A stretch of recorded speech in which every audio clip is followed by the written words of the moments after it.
Welcome back. In this video we're going to provide some focus points on two of the key exercises from the session 1 video that you would have seen on the channel. Karis is going to help me demonstrate the two exercises, during which I'll point out the key factors you want to keep an eye on when performing the exercise. Okay, so Karis is going to perform the squat first, so if you just want to come over, Karis. All she's going to do is have her feet shoulder width apart. She's going to keep her head nice and tall, so you're going to imagine her head's like a puppet on a string, nice and tall, and she's going to pull her belly button to her spine to keep everything engaged in the abdomen. When she squats down, she's very simply going to look forward at one point on the wall in front of her and keep her focus on that all the way through down and up. Okay, if you want to squat down for me, Karis. Okay, as she squats down and up, keep coming, a couple of reps. You're going to see that her knees follow the lines of her toes. Okay, so if your toes are pointing slightly out, that's fine, but your knees need to go in the line of the toes, not inwards. Okay, if you want to just stop Karis and turn and face me. Karis is going to perform the same squats, but this time I'm going to show how her position looks from the side. So when you're ready, just squat up and down. We can see that, imagine that she's nice and tall, keeps her trunk up, so she is not leaning forward into the squat, which means all the work is being done on through her legs. Also, as she squats down, she's going to move the weight of her body towards her heel. What I imagine you to do is that your feet are super glued to the floor, and that as you're squatting down, you're twisting off jam jars with your feet.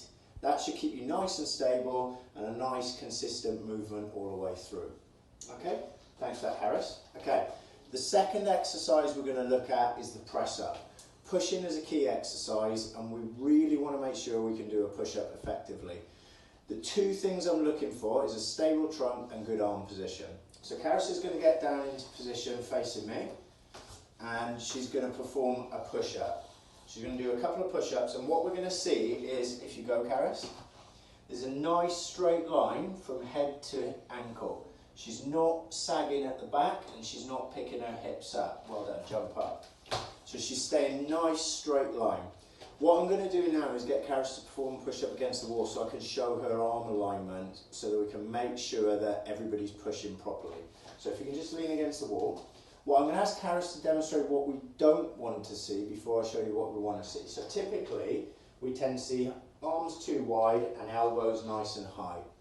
I want you to imagine that when you're pushing the floor away, we're actually pushing maybe another player in rugby or lacrosse, or we're actually punching somebody. So we're pushing from close under our shoulders. So if you bring your arms to that position, Karis, and then when she pushes forward, go to the wall, you'll see that her arms are at a roughly 45-degree angle to her back. Push back up, and do a couple more. So that's the position we're looking for from above.